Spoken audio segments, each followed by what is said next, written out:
What's up, everybody? Welcome back to Yanks of the Cop. We are here for our pre-match Brighton preview.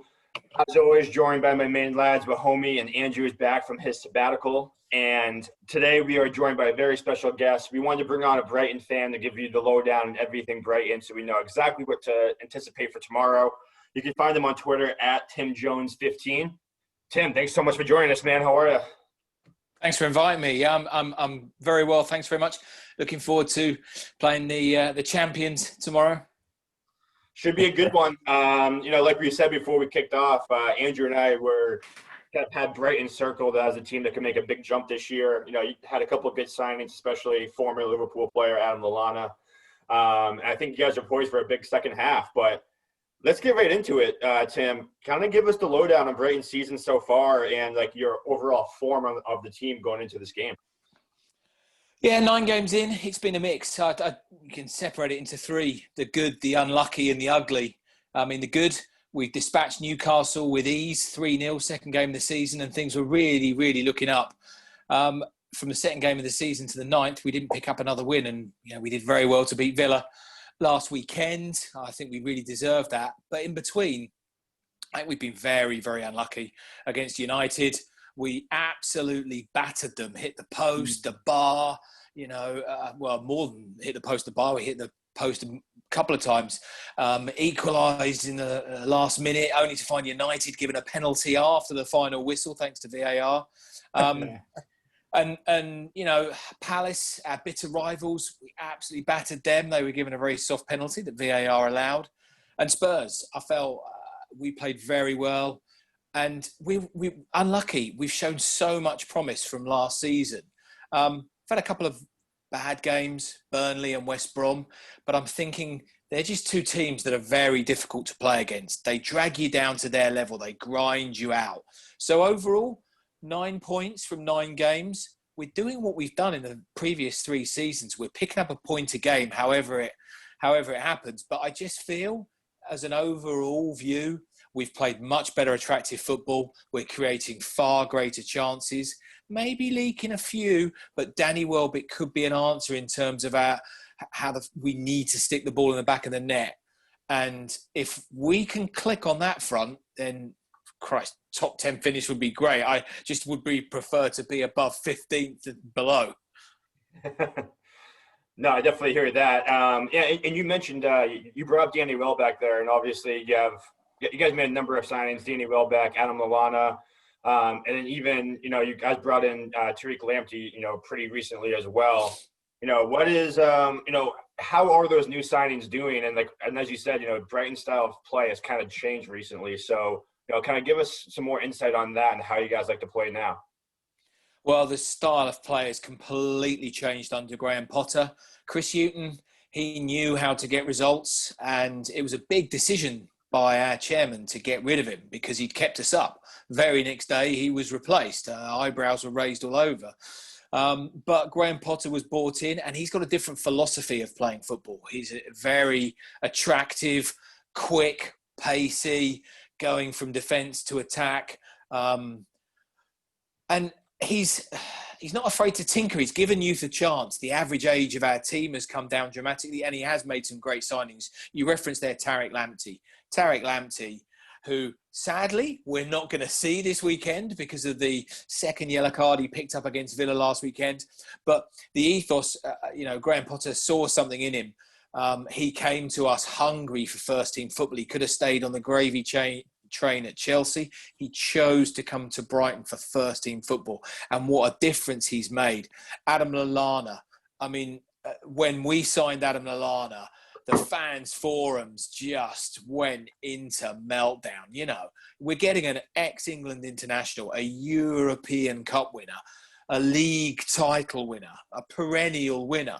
And okay, he's got his injury problems, but he's another piece of the jigsaw that Graham Potter has seen. And we've got more minutes out of him than I think a few Brighton fans would have thought at the start of the season. He's picked up a couple of knocks, but the medical team are managing him very, very well. Now, sadly, he did pick up a knock last weekend against Villa, so we're not sure whether we'll see him this weekend. I know that he's desperate to play against you. There's you all seem so fond of him, and Klopp speaks so favourably about him. He clearly was an integral part of your squad, so he'll be desperate to play. But the style, what you're going to see, maybe not as attacking as would have been if Lamptey had been playing, because Lamptey gives us that width. He's just got dynamic athleticism, bombing down the wings and whipping balls in for the front two. We'll need to tinker, and that might just diminish our attacking flair. But certainly what's different about us this season is we're not afraid to go forward and commit men quickly. Tim. Yeah, sorry, go ahead, homie. No, go ahead. Go ahead. All right. Yeah, Tim, I just had a quick question for you. Similar to what Steven said, I kind of had Brighton pinged as maybe finishing top 10 or even top 12. But I think early on in the season, you said, you had lost Adam Lallana early on for a few games. And I think Dunk was lost as well. Is that right? And that kind of attributed to some of the underperformances that we saw, or the close matches that we saw. Yeah, losing Lewis Dunk for 3 games was disappointing. He got a red card. It was a deserved red card, but he is a linchpin at the back, club captain, heart and soul of the defence. And maybe what's also attributable is we loaned Ben White out to Leeds United. And, Graham Potter always saw him as a vision in the defence long term. We've got him back, and I do wonder whether we've just lost that stalwart defensive linchpin of Duffy and Dunk that we had last year. Ben White's come in. I know you guys were, having a little look around him. He's a great player. He's one for the future, one to watch out. So we've lost a little bit of the edge at the back, and losing Dunk for 3 games definitely didn't help. That's a good spot, and quite rightly affected us. Yeah. How's White done for you though? Because I know last year in the Championship, everyone was raving about him at Leeds, but has he managed to take on that form, going up a level, playing the Premiership, or is he? He has. You can see in certain players. I'm not going to liken him to Virgil van Dijk, but Virgil van Dijk, when he has the ball, you can see he controls it. He looks up. He's got time. Nothing phases him. And Ben White's very much a similar player. The ball will come to him. He reads the game perfectly. He knows when he needs to make the tackle. His timing is absolutely immense. What's interesting is Graham Potter has chosen to play him in front of the back on a couple of occasions as a defensive midfield holding player. Now, that was a surprise to all of us when he stepped into that, but he stepped into it with maturity beyond his years. So he has absolutely matured. He stepped into the Premier League. He's not fazed by it. And it wouldn't surprise me in a year, 2 years' time for him to make a leap to a bigger side. So Tim, Liverpool's now played Brighton 3 times at the Amex, and obviously we've gotten wins all 3 times. Yeah. Without having Lamptey, and obviously we expect you to be a little bit more defensive, but knowing where you are in the table and just how Liverpool's injury situation, knowing that we're going to have a little bit more rotation going on, how do you envision your approach to this game being? If Lamptey had been in, I think we would have gone a nice flowing attacking style. And I do believe, given your injury crisis, which is immense, when you think of the players that you've got out, world-class players out. If we'd had Lamptey and Lallana, then I think it could have been a good matchup. I genuinely would have given us a chance of a point. Maybe taking our chances, getting a bit of the rub of the green, we could have taken all 3. Now, you're taking out our best player of Lamptey, it means that Graham Potter will set up slightly differently. Now, you've come to the Amex 3 times, you're right, in the Premier League. The first time, a 5-1 drubbing, and we were naive that day. And Coutinho, I remember Firmino, you took us to pieces, and you were clinical. It was like a knife through butter. Men against boys. And the second game, Chris Hughton set up really defensively. From memory, I think Trent went off with an injury. You were already playing Fabinho at centre-back that day. And I thought we held out until 50, 60 minutes when it was a rather soft penalty. But, nonetheless, it was given. Salah dispatched it. We had one chance and one chance only, and we didn't take it to snatch the point. And I wondered whether we'd seen a change. But last year, it was towards the end during the lockdown.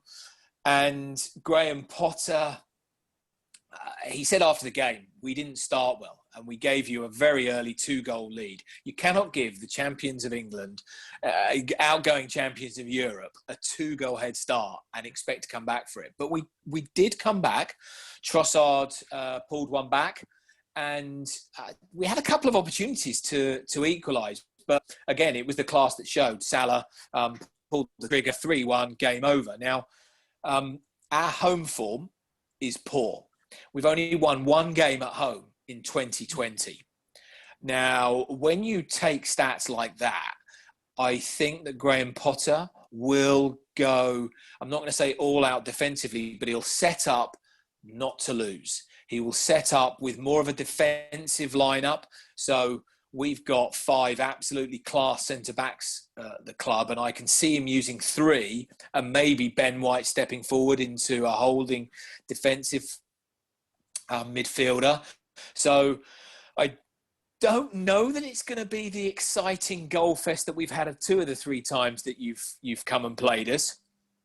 But with Brighton and Graham Potter, anything can happen. And even though you do appear to have an injury crisis, your strength in depth and some of the players you're bringing in mean that it could still be quite attacking. I've really taken to watching Jota. And I just think that players like that, if they're going to be creating space, what Brighton will do, if you leave space, we will attack it. And therefore, potentially, the game might be dictated by how much Liverpool want to attack us. If you've got 2 sides just content to sit back, then it could be a very stale draw. But if you really want to come and get the points and then there's space opening up, then we might see an open game. Well, Tim, I have a question. Sorry, go ahead. Tim, I just had a quick question for you. Obviously, with Lamptey's loss, who do you see as replacing him at right back? And I guess the second part of that question is, I know you kind of hinted at the possibility of 3 center backs. How do you think, Graham Potter will line up from a formation standpoint? Replacing Tariq Lamptey, I think Joel Veltman, who arrived in the summer, 900,000 from Ajax, absolutely brilliant purchase by the club, a Dutch international, and he can step in at right back. So I would see him stepping in at right back. Now, whether Potter will adopt the wing backs. I mean, Solly March on the left, we haven't really spoken about him much, but he is as adept as going forward as Tariq Lamptey, perhaps not as eye-catching, but he's weighed in with 2 goals and has been a much improved player. Now, one formation that Graham Potter might go for is just a flat back 4. Joel Veltman slots in at right back. Yep. Dan Burn maybe coming in left back, or maybe one of the other players going there, and just having a flat back 4, and then maybe Solly March just pushing forward on the left midfield, Leonardo Trossard or Pascal Gross coming in on the right. We have to do something to stop Andy Robertson coming forward. And I genuinely believe, seeing how Potter lined up last time, Andy Robertson didn't start, and very much Tariq Lamptey was pushing on. Neco Williams was, I think, playing left back at the start of that game. But you could see Potter was trying to push forward. We haven't got that luxury, but Joel Veltman is adept at stepping in. So I genuinely think we might go a flat back 4. Veltman coming in, then Dunk and probably Webster, and then Dan Burn slotting in at left back, and then maybe Ben White going into midfield. Wow. But the one thing I'd say about Graham Potter, he is the tinker man, and he does like to surprise people. I must admit, I'll never forget being in the media room at the Albion with one of Graham Potter's first games when the team sheet was announced, and one of the BBC Match of the Day reporters said, he's got 4 centre-backs playing in the back 4. He's got 4 centre-backs playing in the back 4. But that's what Potter will do, because he knows his players' strengths, and I think he trains them to be able to play in any sort of particular position. But I think he'll go more defensively. So for me, flat back 4. Who will be the danger man for you still that we should watch out for? That with Lamptey not there, who's going to one that's going to really cause Liverpool problems in terms of? I mean, we've got loads of injuries still, so and a lot of our players are tired from midweek games. There's a chance for you to really get at us. So who will be the danger man? So if you look at the normal team sheet, there are 7 or 8 players who pretty much find themselves on the team sheet week in, week out. Now, Lamptey's not one of them. And it's some of the other players, like Leonardo Trossard. He played very well against Man United. He caught the eye. He was the player who hit both posts and the crossbar. Got a couple of goals already this season. Belgium international. If he plays, he's a diminutive attacking player. Likes to play a little bit like Salah, drop out of the box, go left, go right, turn players, and he's got a wicked finish. He's just coming back from injury, so I'm not sure whether he'll be put straight in the side. Solly March, the further forward he goes, you tend to find that he really does catch the eye. He can whip crosses in, he can take people on the outside. Lallana, I don't need to really tell you Liverpool fans about him. If he plays, then of course you will watch the ball go through him, and everything will feed through him. Pascal Gross is another player who's just starting to come back into form. He's played the last couple of games. Hasn't got the pace of some of the other players, but he's just got an ability that he can make a turn and lose players. And he's a dead ball specialist. So if he plays, watch out for some brilliant free kicks and some, the set plays will be very crucial, sending the big lads forward from the back. So I'd say that's where the attacking flair is going to come from. Now, Danny Welbeck and Neil Mopay, they're the goal threats. So Danny Welbeck, I don't need to say too much about him, ex-England international. We were grateful to get him. He scored last weekend, so one would hope his confidence is high. And Neil Mopay, top scorer last year, started off with 4 goals already this season. He was dropped 2 games ago. There was talk of a bust-up on the training ground. He was dropped and he came out and publicly said sorry. I think it did him the world of good, and he's hungry for goals. So they're our danger. For us, we've probably just got to try and get hold of the ball from you and use it wisely when we'll be happy to let you have possession. Interesting. That's the way we'll adopt it. We'll let you come on to us, and it's what we do with it. Most of our games this year, we win with less possession. That's interesting. So guys, like hearing how Tim's kind of describing, how they're going to play. Obviously, we're just coming off a game, 2 days ago, and with our injuries, how are you guys expecting Liverpool to line up? I don't know. I've seen a mixture of teams sheets going around.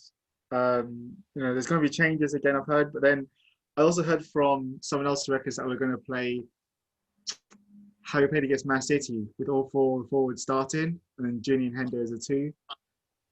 I would be concerned if we played that tomorrow, because I don't think tomorrow's going to be an easy game.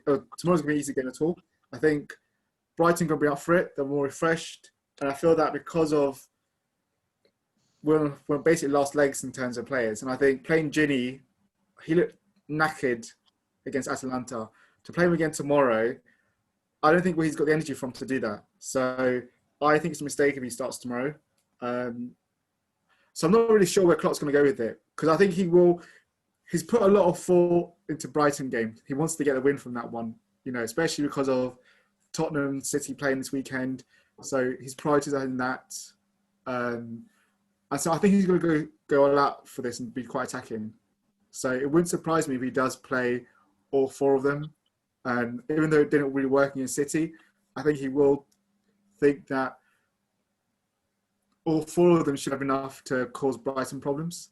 But then I think he'll play Nico Williams, and he didn't. Obviously he had an okay game against Atalanta, but I think it's something that Brighton will probably want to target, because both of the goals we conceded against Atalanta came from his side in terms of crosses. And if you're playing 2 strikers up top, I was just thinking I'm not sure we played many times this season against 2 strikers, especially with a makeshift kind of back defence, because we'll probably play. I don't know if Matic can play again this weekend, and I heard they might play Phillips and Fabinho. So there's inexperience again there between Phillips and Williams, who they both play. So I think that would be an area if I was Brighton to target, because of inexperience, especially with Nico Williams in terms of his positional play.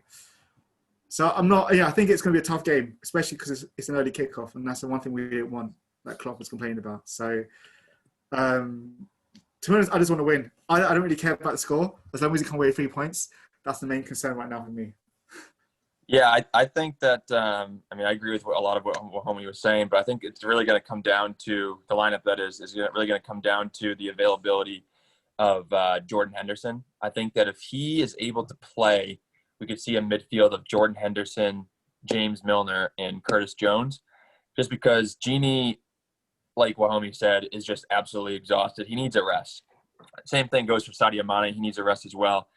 But if Jordan Henderson is available, I think we'll see Fabinho and Joel Matip in there. I mean, the way I think of the Joel Matip situation is, yeah, he's very injury prone, but right now at this point in the season, if Virgil van Dijk was playing, I think he plays all 3 games. We need a top quality center back like a Virgil van Dijk. Joel Matip is not that, but he's probably the best that we have at the moment other than Fabinho. So he needs to play in this game. This is a very important game, and especially with 2 very well experienced attacking forwards in Mopay and Danny Welbeck, we're going to need those top 2 center backs in there.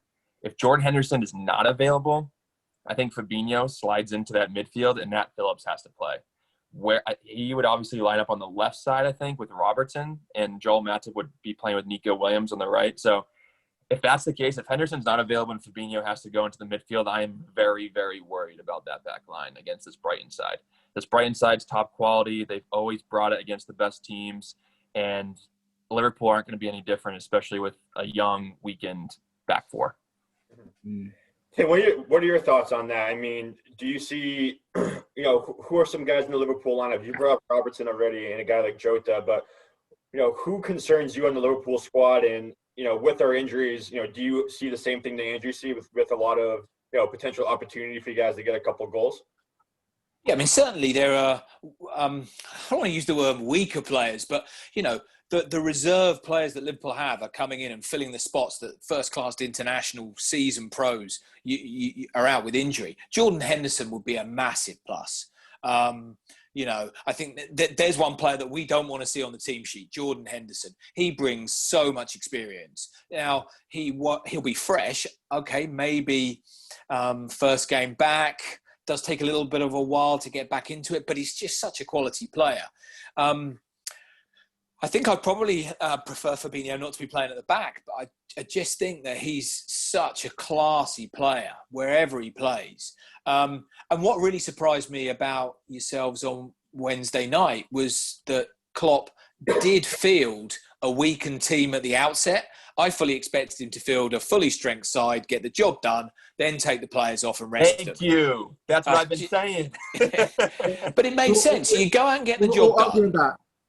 That point divided the fan base, because there were some that were saying he needs the best of the players, and there were some of us that were saying no, we should have played the best team. So he divided should have played the best team, go out, get the job done, and then rest them. And I think that's where his conundrum is now, because this is a game you're playing. You're playing a lower halved side. 3 points. If you don't get the 3 points, it's a disappointment. Your rivals are playing each other. You hope they're going to take points off eght other. I don't know whether you want to draw or I don't know who you want to draw. Okay. But, so this is a game whereby you want the 3 points. Now, I've read online that there are some people saying, well, let's field a weak inside. We can still beat Brighton. Probably you could. But there's an inherent danger, unless you field a full-strength side, that you let points slip now. And I don't know why this year. But it seems that whether not having fans in the stadium is making effect, but it's a closer league this year than last year. Although you still look class and you still look head and shoulders above other teams, just the way it's gone so far. So your danger men are all over the place. He's just interesting. Mane, I would have had him down as as someone who I would be wary of. Salah. Everywhere you look, but maybe this time it's about whether we can push you onto the back foot and expose maybe some of the weaknesses. But to answer the original question, there's dangers from you against us all over the pitch, but I would probably highlight Jordan Henderson. If he plays, that's a massive bonus for you. I would love to see a Jordan Henderson against Adam Lallana battle in the midfield. That'd be great to see. It would be good. And you know, I think the one thing about Lallana, which is why I think he's desperate to play, is it's clear his love of Liverpool remains. In every interview he's given to any of the Brighton journalists, he spoke so fondly of Klopp. Klopp speaks so fondly of him. The squad speaks so fondly. But you put those players next to each other and they've got that desire and will to win. Henderson v Lallana, pay-per-view in the middle of the pitch for me. Yeah, I think that'd be a good competition. Like, because even like, as much as Lallana had injuries, I mean, we still have to credit him. Like, he got us a great point against Man United. He did, didn't he? Yeah, when he got the goal. So he didn't play as much as you'd like, but he was still like integral in terms of his experience, his leadership in the dressing room. He's a model professional. He was someone that the youngsters could look up to. And I think that's the reason why he was such a lovable guy that we were happy for him to move on and fulfill more minutes because I knew he wasn't getting it at Liverpool. So we were all happy for him to do that. We didn't feel any ill will towards him. Like some other players might have felt a bit upset they've left. So I'm hoping he does play tomorrow because it will be a good game with him playing. Well, it certainly will. It will help us at no end because he takes up this sort of position behind, for us, he takes up a position behind the front two and he just drifts left, drifts right, comes back. And I don't know whether you saw the goal that we scored against Aston Villa last weekend, but it was basically a break from a throw-in right next to our corner flag. And the ball went through to him. He was 20 yards inside our own half. And as he turned, he'd already looked to see that Danny Welbeck was on the move. And he played a ball over the top of the defence without even looking. And that is what you get with the quality of Lallana. But Lallana Henderson would be well, great. Lallana's also, I feel like he's always one of the fittest guys in the pitch as well. I mean, he often gets injured, but when he's out there and he's playing a full 90, he's all over the pitch. You know, he's on the right, he's on the left, he's in the middle of the park, he's coming back and playing defense, then he's making these heroic runs up the field. So, I mean, if he can just stay fit for you guys, I don't see why you can't make some strides in the table. The stats, that's a really good point because the stats on the amount of passes he's made since the first game of the season, he's increased every game. As you can see, the fitness is really coming back. So I think that's a very, very good point. His influence is growing, which can only be good for us. So Andrew and Wahomie, going back to Liverpool, you know, Chelsea plays Spurs this weekend. I think it's Sunday. How vital is us to not drop the points against Brighton? How big is this game for us? I think it's a must-win for us. You know, anything less than 3 points for us is going to be a massive disappointment blow. You know, especially after resting players midweek to then not win tomorrow morning, it'd be devastating for us because with our run-in, with the games we've got until up to the end of Christmas, we have the easier run-in. You know, so we have to be picking up as many points as we can because Chelsea and Spurs, their running is brutal with the amount of top teams they're playing. So we can't afford, you know, so we have to, it's basically one of those things, it doesn't matter how we do it, but it's a 1-0, I don't care, deflected goal, whatever.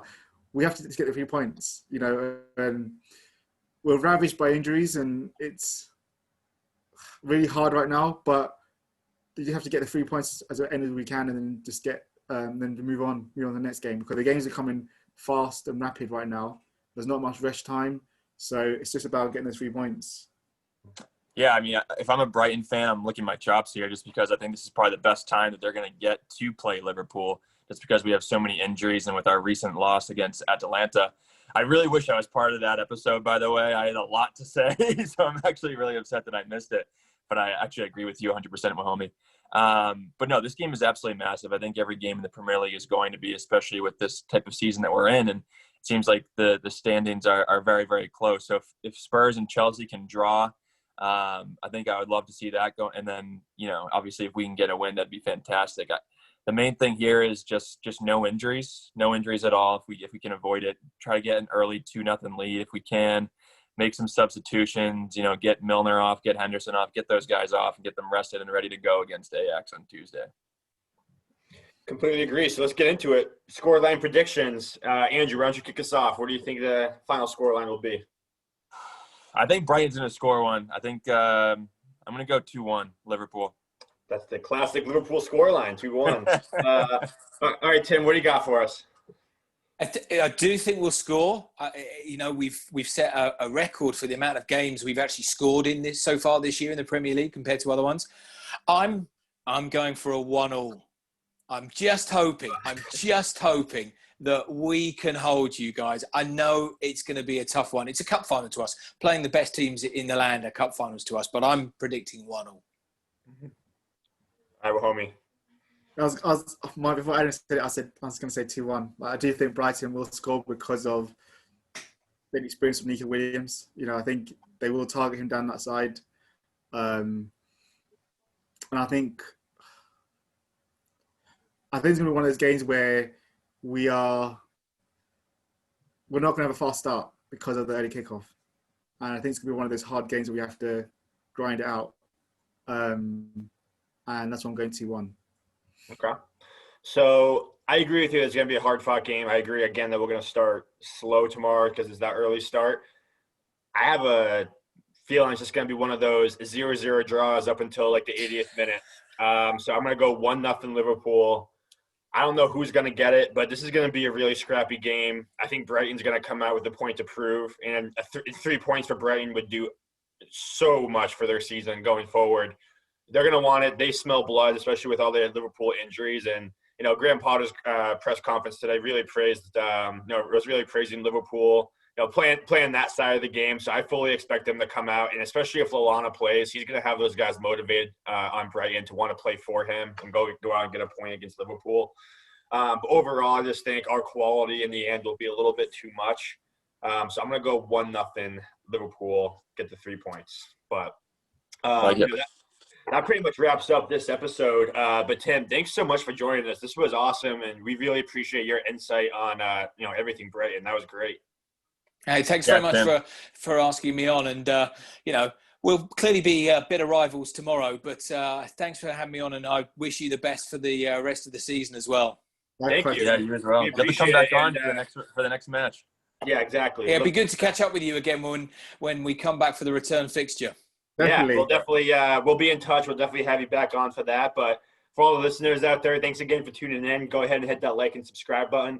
And we'll actually be back on Sunday for the post-match analysis. So up the Reds, and we'll see you next time, everyone. Up the Reds. Up the Reds.